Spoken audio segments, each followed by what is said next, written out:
大家好，我是豆皮哥，欢迎回到潮流豆新闻的单元。今天要讨论的是美国的排队文化。洛杉矶 Melrose 发生了一位26岁男子被枪杀的惨案，凶手竟然是一位16岁的孩子。这件事情轰动了整个美国潮流球鞋界。在开始之前，还没订阅豆皮潮流 Real Talk 的朋友们，先订阅起来并开启小铃铛。废话不多说，我们一起进入主题吧。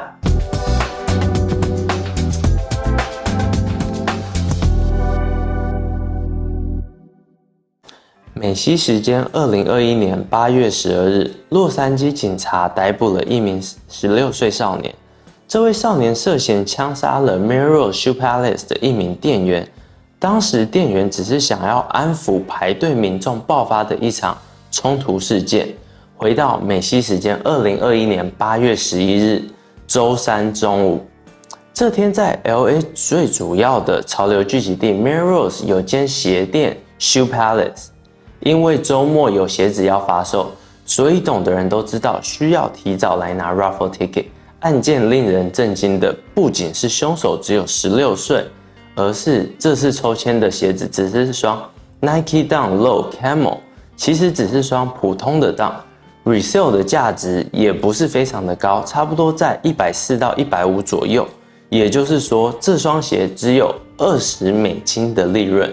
排队拿 ticket 只是有机会，并不代表 guarantee， 不是 first come first serve 先到先赢的排法。It was an employee. I heard he was coming into work, and he seen it happening and tried to de-escalate it. They tried to jump him, and they tried to surround him, so he kind of just backed up, like, "Hey, I'll fight you guys." And the guy just pulled out a gun and shot him. 在排队过程中，有人起了口角，也开始打架了。店里的其中一名员工打电话给同事 Jaren 贾伦来店里帮忙处理情况。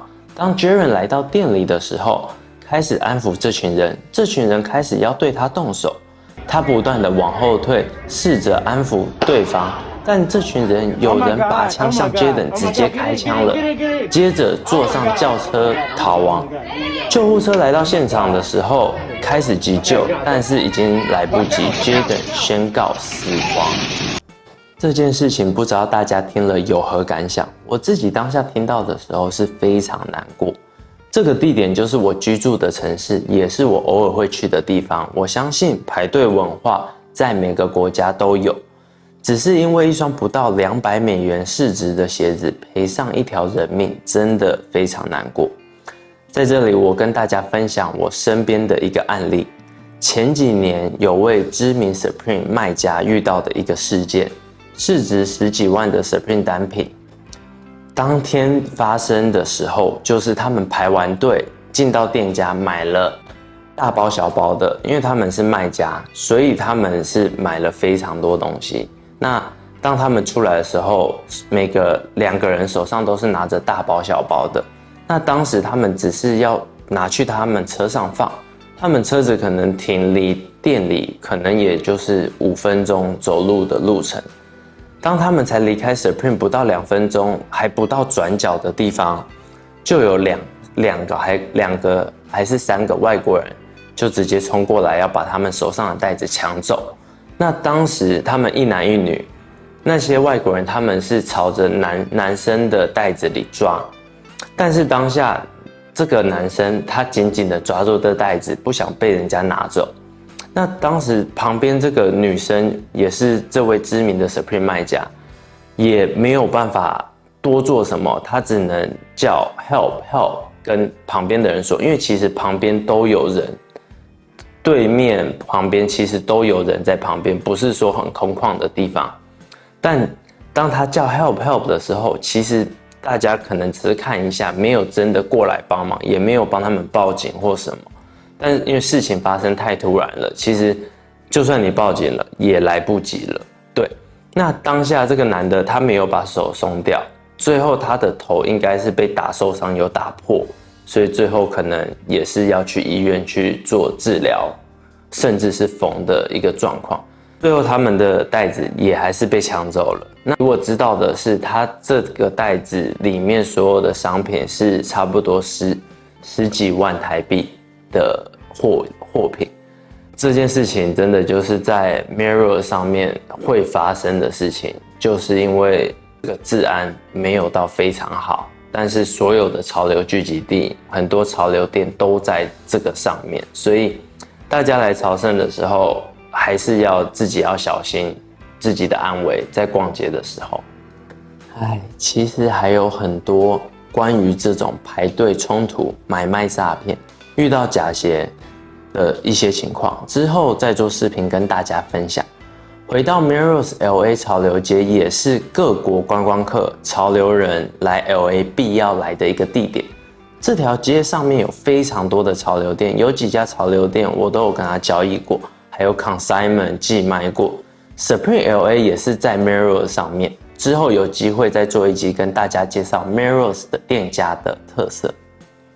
接下来我要分享我自己的一个经历，这个经历是在我刚开始卖球鞋的时候，是2013年，差不多8、9年前，是吗？对，反正就是我刚开始卖球鞋的时候，我比较多的交易会是在美国当地交易，因为我之后都是寄非常多鞋子回台湾或大陆或是香港。那当时我开始用这个美国的网站叫 Craigslist，现在比较没有这么流行，因为现在很多其他的平台。但当那个时候，这个 Craigslist 是很红的。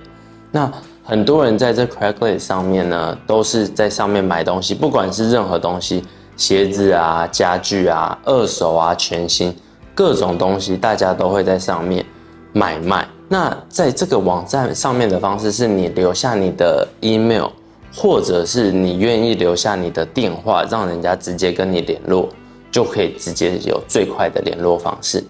那当时我在这网站开始卖的时候，我每一个交易都小心翼翼，就是我都会确定好，比如说我们去一个 Starbucks 里面，室内的都是人，也安全性会比较安全。那到后面我已经交易过可能20几双鞋，那这20几次面交都没有什么问题。到后面我自己开始松懈了一些，我也没有特别请朋友陪我，我觉得我自己 OK。因为之前我会请一些朋友比较壮的啊，或者什么陪我一起去，确保安全。那后期的时候我就比较松懈，因为觉得一切都很顺利。那我当那一次发生事情的时候，是一个老莫要跟我买一双 Jordan 6代 Sport Blue， 我还记得那双没有炒到非常高，那时候卖的价钱也是$200到$220，其实不是一个很贵的鞋子，就是比原价再多一些而已。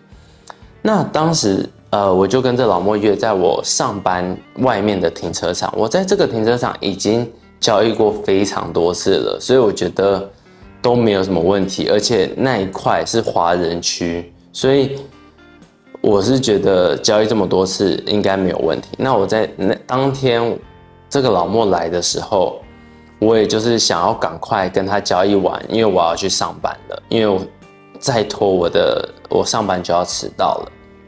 对，那当时他来的时候呢，我跟他交易，我们的程序就是这样。我先给他一只鞋子看，那他会检查这双鞋是真假什么的。那我后面我是把我的收据拿出来也给他看，就是代表说我是在这家店买的，这个一定是正品，没有问题。那这时候呢，他也是很正常的程序在检查这一只鞋子。结果当有一点开始我觉得有一点不对劲的时候，就是他比我矮，他往上看我，抬头一下，我就觉得这眼神不太对。可是下一秒钟呢，他就把我手上的鞋盒跟鞋子一起抓走，然后就开始跑。然后我当下愣了一下，我想说发生什么事，然后差不多1秒钟我就发现 OK， 我被抢了。那这时候呢，我就开始追他。当时我是穿着衬衫跟西装裤、皮鞋。那我去追他，其实我在追的过程，我是能把他给抓到的。可是呢，我边跑边想，我要不要抓他？因为我不知道他身上有没有带枪或者是带刀子之类的。那如果他身上有武器，我把他抓了，他对我使用这些武器的话，对我其实有安全的问题。所以我决定我没有把他抓了。可是我追到他，他跑到隔壁的一个加油站。那当时他的同伙其实已经在车上准备好，车子都是发动的，所以他一跑到那边，他就跳上车，门关起来就跑，就直接他同伙就直接把车开走。所以这都是很预谋的东西。那当发生这件事情后，我有打给警察，美国警察，然后跟他们报案。但是这些报案过程真的没什么用。以我目前遇到的经历，你报案，你这个200多块的鞋，他们不知道会不会真的去调查或去理你或什么。可是让我觉得最奇怪的事情是，我连这个人的电话都有了，为什么不能去追查这个人一下呢？所以之后我也没有得到什么消息在警察那边。那反正我就是失去了一双鞋子，赔了200多块。那我就觉得学一个经验，在那之后我就没有在这个 Craigslist 上面再卖了，因为我觉得安全还是很重要。所以这个是我其中自己经历过的一个分享。以上就是今天排队文化的分享。大家一定有排队的经验，有没有遇到什么特别的经验？请在下面跟我分享。喜欢这类型影片的，请帮我按赞、留言、订阅。我是豆皮哥，下次见，拜拜。